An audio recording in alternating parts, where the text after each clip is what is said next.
नमस्कार दर्शकों, मैं हूं कीर्ति। दर्शकों, हमारे झारखंड में एक से बढ़कर एक कलाकार हैं।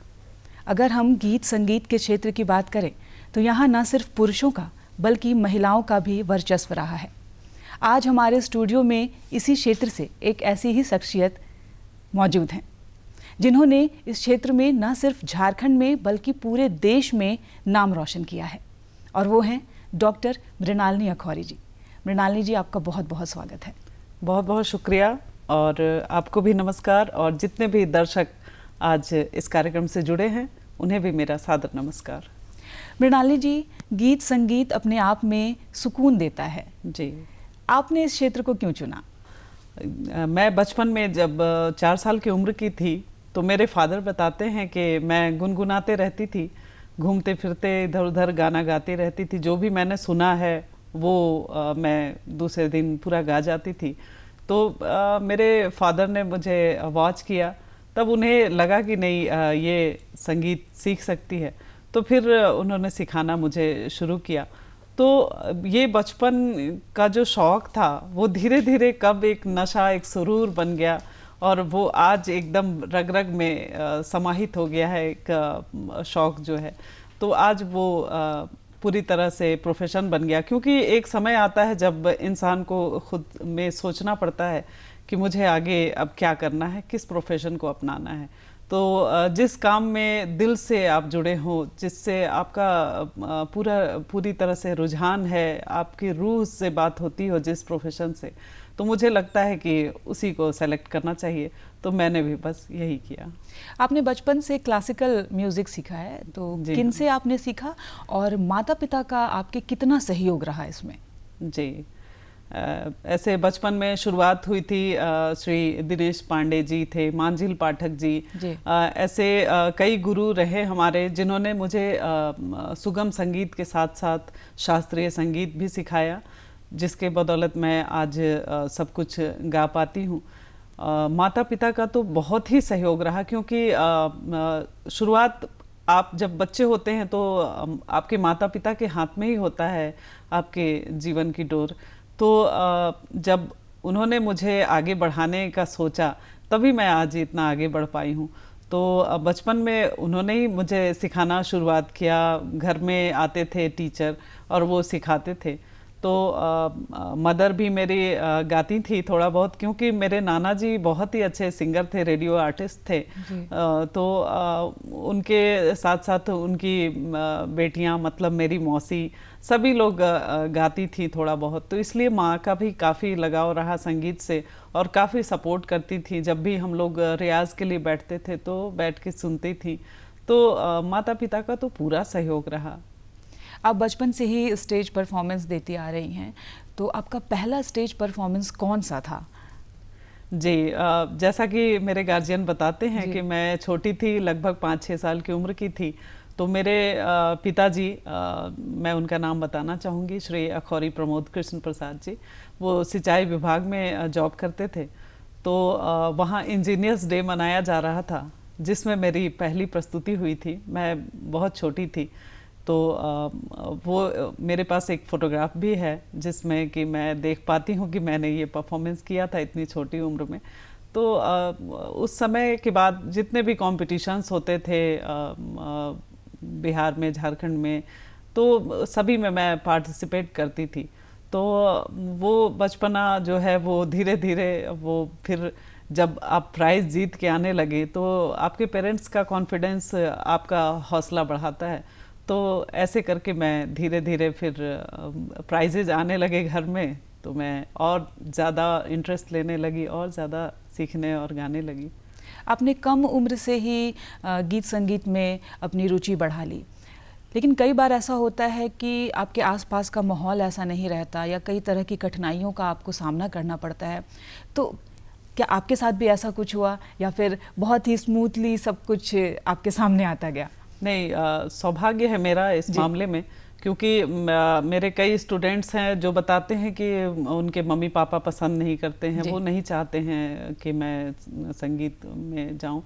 तो मैं इस मामले में सौभाग्यशाली रही, क्योंकि मदर फादर ही चाहते थे कि मैं अच्छा गाऊं और संगीत के क्षेत्र में कुछ अच्छा करूं। तो उन्होंने ही मुझे बचपन से जब सिखाया है, तभी मैं आज आगे बढ़ रही हूं। तो ये हौसला जो है वो धीरे धीरे उनके कॉन्फिडेंस से ही मैं आज जो भी कर पा रही हूँ। साल 2011 में मुझे लगता है आपका पहला एल्बम आया था जो जी। गज़ल पर आधारित था, उसमें ज़्यादातर गज़लें ही थी। मैं चाहूँगी कि आप हमारे दर्शकों को उस एल्बम के बारे में थोड़ी सी जानकारी दें। जी हाँ, झारखंड की वो पहली गज़ल की एल्बम रही। डॉक्टर पीडी खन्ना साहब जो कि शायर थे, और उनकी लिखी हुई 8 गज़लें इस एल्बम में थी, जो कि रिलीज़ हुई, और काफ़ी अच्छा इसका असर लोगों पर रहा, क्योंकि पहले ही दिन लगभग 250 एल्बम इसके निकल गए थे। लोगों ने काफ़ी पसंद किया। मैं चाहूँगी कि उन 8 गज़लों में से कोई एक गज़ल आप ज़रूर हमारे दर्शकों के लिए गुनगुना दीजिए। जी ज़रूर। एक गज़ल जो काफ़ी पसंद है लोगों को। चले भी आहू के दिल को मेरे करार मिले, चले भी आओ के दिल को मेरे करार मिले, खिज़ां के दौर में भी मौसमी बहार मिले, चले भी आओ के दिल को मेरे करार मिले। बहुत ही खूबसूरत। आपने क्लासिकल सीखा है, लेकिन आप ज़्यादातर गज़लें गाती हैं। जी। गज़लों के प्रति या तो आपकी रुचि ज़्यादा है या फिर कोई और ख़ास वजह है इसके पीछे? रुचि बचपन में, चूंकि मेरे बड़े भैया घर में गज़लें बजाया करते थे और काफ़ी सुनते थे वो, तो सुनते सुनते वो एकदम रूह में बसता गया। तो मैं कोशिश करती थी साथ में गाने की, गुनगुनाने की। तो जगजीत सिंह साहब और गुलाम अली साहब, हरिहरन जी, इन लोगों की गज़लें बजती थी, तो सुन सुन के बहुत ही लगाव होता गया। हालांकि गाती मैं सब कुछ हूँ, गीत, भजन, भक्ति, देशभक्ति, जितने भी सॉन्ग हैं मैं गाती हूँ, लेकिन गज़ल जो है वो रूह से जुड़ गया है, क्योंकि एक सुकून आप कहें तो गज़ल में ही मिलता है मुझे गाकर, और शायद मेरे जरिए लोगों को भी, सुनने वालों को भी काफ़ी सुकून मिलता है। मेरी आवाज़ में वो पसंद करते हैं गज़लें, तो इसलिए गज़लों से ज़्यादा रुझान हो गया मुझे। आपने जगजीत सिंह, गुलाम अली साहब, इन लोगों का नाम लिया, तो जाहिर सी बात है इनमें से कोई एक ऐसा है जो आपके रूह में बसा है। जी हाँ, तो जी हाँ। कौन है वो जिसे आप अपना आइडियल मानती हैं? जगजीत सिंह साहब, क्योंकि मैंने उन्हें दिल से अपना गुरु माना है। 1-2 बार उनसे फ़ोन पे बात भी हुई है। उन्होंने मुझे आमंत्रित किया था मुंबई, लेकिन मेरे जाने से पहले ही वो इस दुनिया से चले गए। तो गज़ल के बादशाह माने जाते हैं। उन्होंने एक आम पब्लिक के दिल में जगह बनाया है, जहाँ की गज़ल कुछ ख़ास लोग पसंद करते हैं, लेकिन जगजीत सिंह साहब की गज़लें ऐसी रहीं जो बच्चे से लेकर बड़े तक काफ़ी पसंद करते हैं उनकी गज़लों को।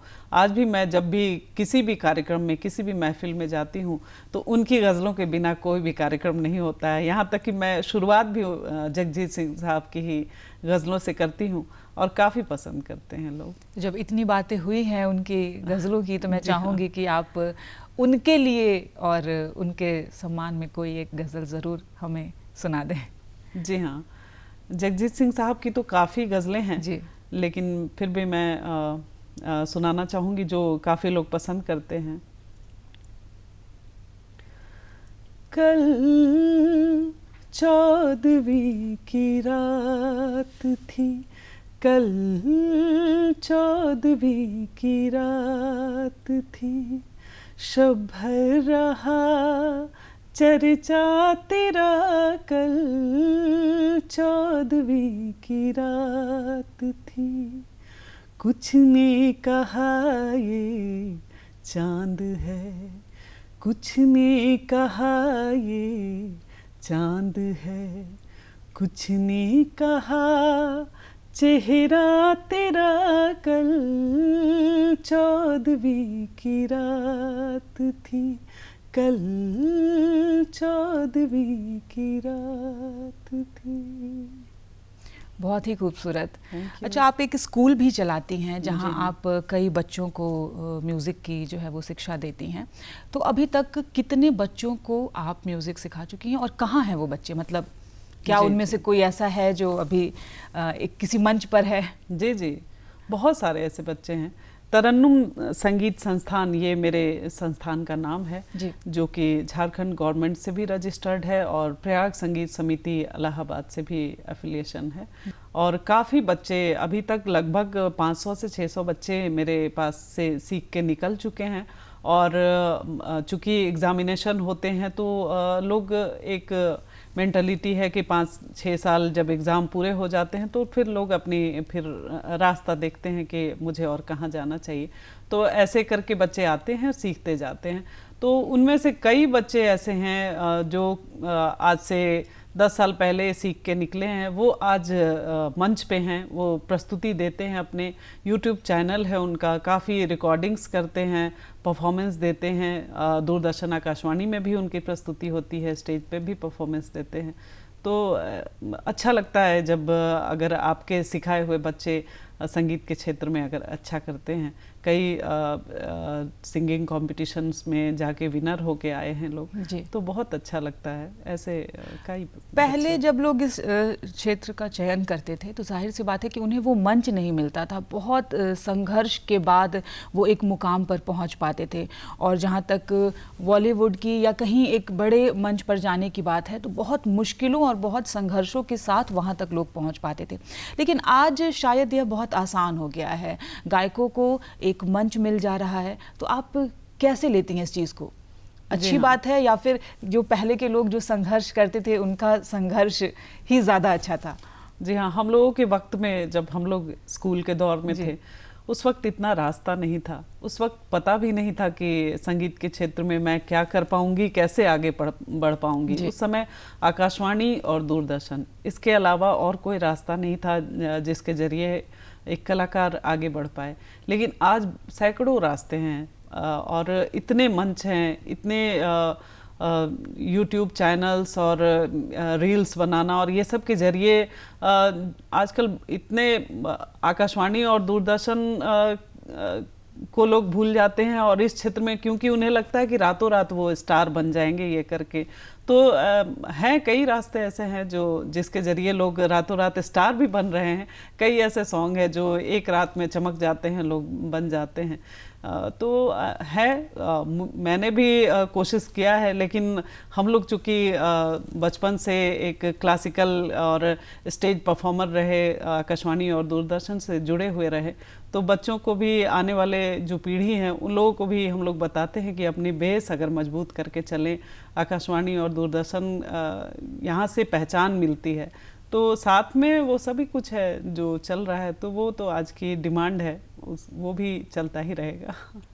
अच्छा, जो लड़कियां इस क्षेत्र में आना चाहती हैं, बहुत सारे मतलब पेरेंट्स ऐसे हैं जो अभी भी उन्हें मंजूरी नहीं देते हैं कि वो इस क्षेत्र का चयन करें। क्या आपको लगता है कि झारखंड में स्कोप है? अगर कोई गीत संगीत का चयन करता है, करियर के रूप में उसे चुनता है, तो क्या झारखंड में वो स्कोप है? झारखंड में स्कोप थोड़ा कम है क्योंकि गवर्नमेंट की तरफ से जितनी पहल होनी चाहिए उतना नहीं हो पाता है।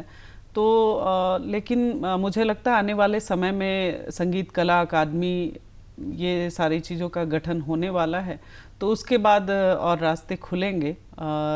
लेकिन उसके बावजूद जिन्हें अगर कुछ करना है तो उनके लिए कोई भी जगह, कोई बंधन होता नहीं है। जो अगर कुछ करना चाहते हैं तो फिर छोटी सी जगह पे भी रह के वो नाम कमा जाते हैं, शोहरत कमा जाते हैं। तो मैं तो बस लोगों को यही कहना चाहूँगी कि अपना कर्म करते जाइए, फल की चिंता ना करके। तो एक न एक दिन सभी जो भी मेहनत कश हैं, दिल से मेहनत करते हैं, तो उन्हें मंजिल ज़रूर मिलेगी। झारखंड में लोकगीत की परंपरा ज़्यादा है, लोक नृत्य की परंपरा ज़्यादा है। ऐसे में एक गायिका के तौर पर आप खुद को कहाँ देखती हैं झारखंड में? जी हाँ, हाँ, यहाँ झारखंड में तो फोक सॉन्ग की, फोक डांस की ज़्यादा डिमांड है, लेकिन फिर भी हर एक जगह पे गज़ल ऐसी चीज़ है कि हर जगह हर क्षेत्र के लोग पसंद करते हैं। तो छोटी बड़ी जितनी भी महफिलें होती हैं तो लोग सुकून की तलाश में हैं आज। भागा दौड़ी और कोविड काल के बाद सभी चाहते हैं कि थोड़ा कुछ देर का सुकून मिले, तो ऐसे में गीत गज़ल काफ़ी सुनना पसंद कर रहे हैं लोग। मैंने कोविड के दौर में लाइव अपने पेज से, फेसबुक पेज से, यूट्यूब से काफ़ी मैंने लाइव शोज़ किए, जो कि सैकड़ों लोगों के मैसेज आते थे कि आपका 1 घंटे 1.5 घंटे का जो लाइव शो है वो दिल से बहुत सुकून देता है और बहुत अच्छा लगता है। तो खुशी होती है कि चलो संगीत के ज़रिए और कुछ उपलब्धि नहीं तो कम से कम लोगों के रूह को हम लोग सुकून दे पा रहे हैं। अब झारखंड के अलावा या बिहार के अलावा और कहाँ कहाँ परफॉर्म अभी तक आप कर चुकी हैं? लगभग ऑल ओवर इंडिया में मेरे स्टेज शो होते हैं, क्योंकि गवर्नमेंट से जुड़े होने के चलते जितने भी महोत्सव होते हैं उनमें मेरे कार्यक्रम होते हैं। तो बिहार के अलावा यूपी में, इलाहाबाद में और दिल्ली में, दिल्ली दूरदर्शन से मेरी प्रस्तुति होती रही है, वहाँ कार्यक्रम भी मैंने दिया है। और लखनऊ में, कई जगह पे, बिहार में जितने भी बड़े महोत्सव होते हैं, सोनपुर महोत्सव, चंपारण महोत्सव, देव महोत्सव, ये इन सभी जगहों पे मेरी प्रस्तुति हुई है। झारखंड में भी जितने भी महोत्सव होते हैं उनमें झारखंड का पहला स्थापना दिवस समारोह मनाया गया था, मुझे याद है, उसमें अनुराधा पौडवाल जी को बुलाया गया था। उसी मंच पे मेरी भी प्रस्तुति उसी दिन हुई थी। तो ये सब एक यादगार पल है। क्या विदेश में परफॉर्म करने का सपना है? विदेश में परफॉर्म करने का सपना तो ज़रूर है और कई रास्ते भी इसके लिए खुल रहे हैं, अभी बातचीत चल रही है। लास्ट ईयर अमेरिका में मेरी बात हो रही थी होली के अवसर पे कार्यक्रम के लिए, लेकिन उसी वक्त कोविड आ गया और ये कार्यक्रम पोस्टपोन्ड हो गया। तो उम्मीद है आप लोगों की दुआ और आशीर्वाद रही तो आगे कार्यक्रम बहुत होंगे। जितने भी युवक युवती या जो यंग जनरेशन के लोग हैं आज के दौर में इस फील्ड में आना चाहते हैं, मैं चाहूँगी कि एक प्रेरणा के तौर पर आप एक गज़ल जो है वो ज़रूर ऐसे युवाओं के लिए सुना दें। जी हाँ।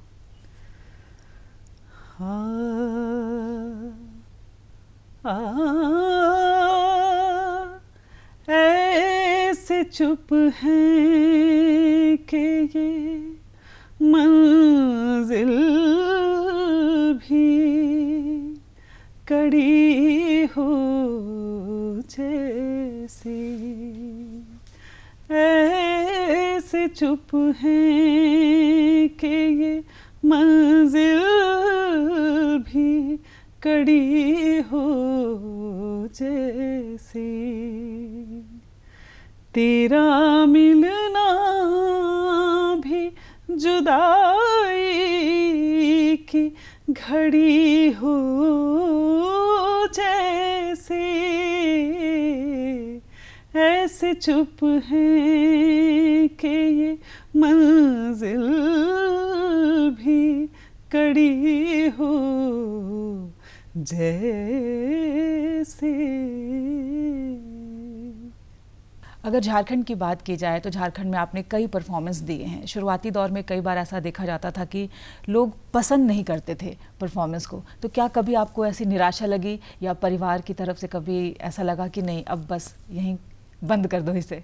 जी हाँ, एक दौर आया था जब लोग गीत गज़ल नहीं सुनना चाहते थे, तो उस वक्त थोड़ा सा मन घबराता था कि पता नहीं ये जो करियर मैंने चुना है, ये जो गज़ल का लाइन मैंने चुना है वो सही है या नहीं। लेकिन फिर से अपने अंदर की आत्मा कहती थी कि नहीं, जो चीज़ अच्छी है तो अच्छी है और कम सुनने वाले हैं लेकिन हैं, ऐसा नहीं है कि नहीं है और नहीं पसंद करते हैं। लेकिन जब मैंने कुछ चंद कार्यक्रम भी अगर होते थे तो अच्छा लगता था कि चलो कुछ लोग तो हैं जो सुनते हैं और सुनना पसंद करते हैं।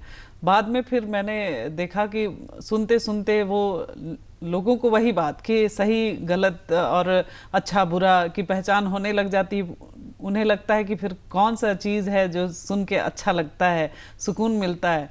तो ऐसे में बहुत ऐसे लोग हैं जो गज़ल काफ़ी पसंद करते हैं। अभी कल भी कार्यक्रम हुआ, तो ऐसे कार्यक्रम हमेशा ही होते रहते हैं। तो अलग अलग है, फंक्शंस भी अलग अलग होते हैं। जैसे कुछ फंक्शन ऐसे होते हैं जहाँ लोग एंजॉय करना चाहते हैं, तो वहाँ गीत गज़ल नहीं चलता है।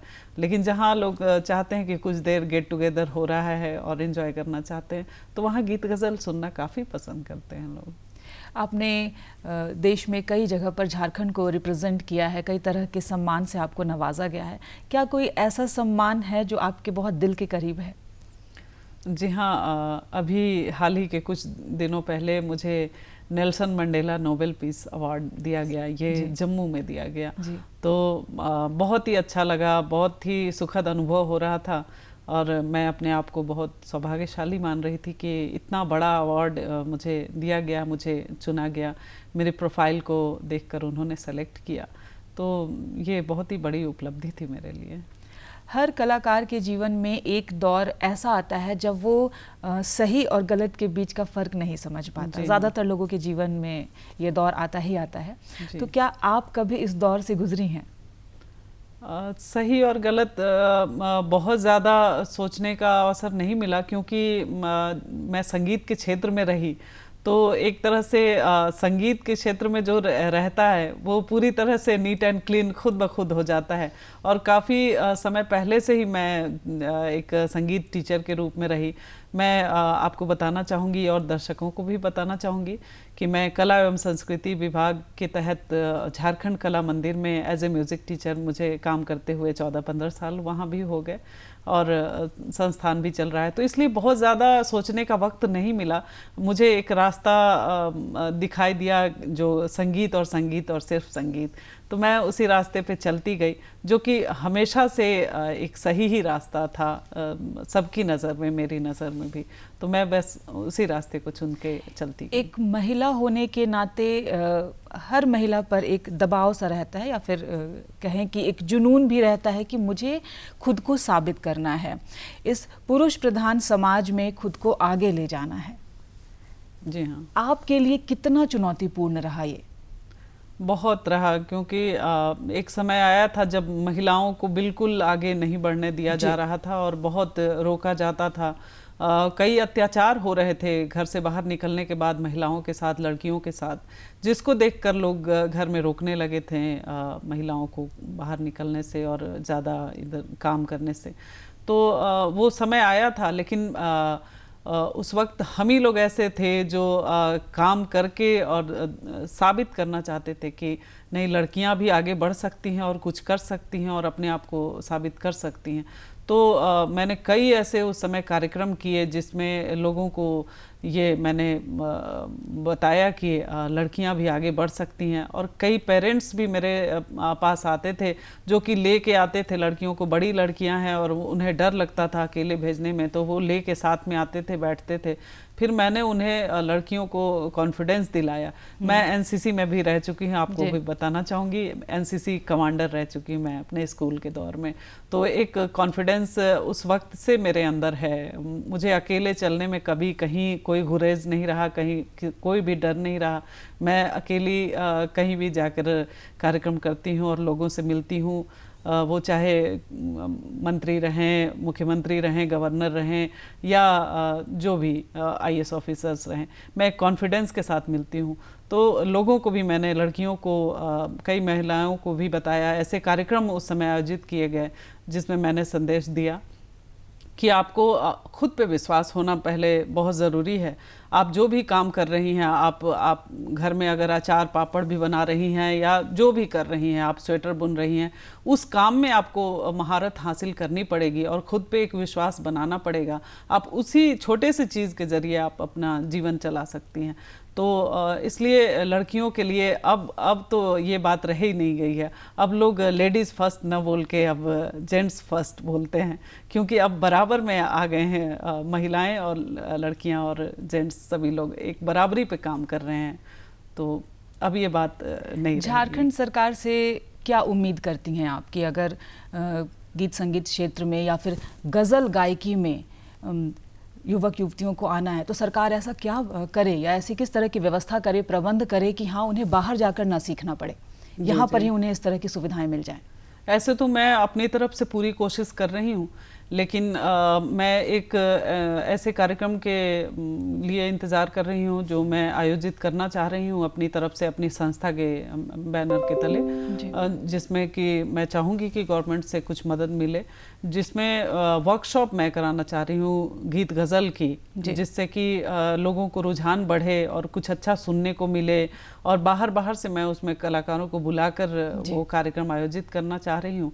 तो जल्द ही मुझे लगता है ये कार्यक्रम होगा और इसके ज़रिए कई यंग जनरेशन को गीत गज़लों का शौक़ होगा और सुन के अच्छा लगेगा।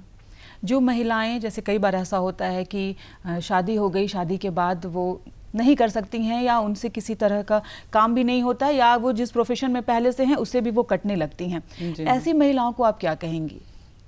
ऐसा कोई बंधन नहीं है। आप अगर कहेंगी कि शादी के बाद आपको रोका जा रहा है, तो मुझे लगता है कि आप अगर निरंतर अपना काम करती रहेंगी तो ऐसी हर बेड़ी को आप तोड़ के आगे बढ़ सकती हैं। ऐसा कई महिलाओं ने साबित किया है। हालांकि कई जगह ऐसा होता है जहाँ कि उन्हें रोका जाता है आगे काम करने से या कुछ करने से। तो शादी जैसा बंधन जो है वो एक समझदारी का बंधन है। तो अगर वो समझदारी हो तो शादी हो या ना हो, दोनों में आप काम कर सकती हैं, आगे बढ़ सकती हैं। मैं चाहूँगी कि जो आपको रिप्रेजेंट करे ऐसा कोई गीत होगा जो आपके दिल के करीब होगा, जो आपकी छवि हो। जी जी, वो गीत मैं चाहूँगी कि चूँकि समय कम है जी, तो बस चलते चलते इस गीत के साथ एक और गज़ल है जो कि काफ़ी पसंद करते हैं लोग, और मैं कार्यक्रम, जब आप कह रही हैं कि समय की कमी है, तो मैं किसी भी कार्यक्रम में विदा लेती हूँ तो ये गज़ल गा कर लेती हूँ जी, वो आपको सुनाना चाहूँगी। आज जाने की जिद ना करो, आज जाने की जिद ना करो, यूं ही पहलू में बैठे रहो, यूं ही पहलू में बैठे रहो, आज जाने की जिद ना करो, आज जाने की जिद ना करो। बहुत खूबसूरत मृणालिनी जी, और आपका बहुत बहुत धन्यवाद इस कार्यक्रम में आने के लिए और हमारे दर्शकों को अपने बारे में बताने के लिए, क्योंकि ऐसी शख्सियत एक प्रेरणा स्रोत होती हैं ऐसी महिलाओं के लिए जो इस क्षेत्र में आना चाहती हैं, नाम कमाना चाहती हैं। आप नाम ज़रूर कमाइए, इस क्षेत्र में भी ज़रूर आइए, हमारे झारखंड का नाम भी ज़रूर रोशन कीजिए, लेकिन सबसे पहले खुद की पहचान बनाइए, क्योंकि आप जब तक खुद को नहीं पहचानेंगी तब तक आप किसी और को अपने बारे में नहीं बता सकती और किसी और के बारे में समझ भी नहीं सकती। इसलिए अपनी पहचान सबसे ज़्यादा ज़रूरी है। खुद को पहचानिए, खुद को निखारिए, यही आपके जीवन में सबसे अहम है और यही आपको काम आएगा। तो इस कार्यक्रम में इतना ही, हमें दीजिए इजाज़त। नमस्कार।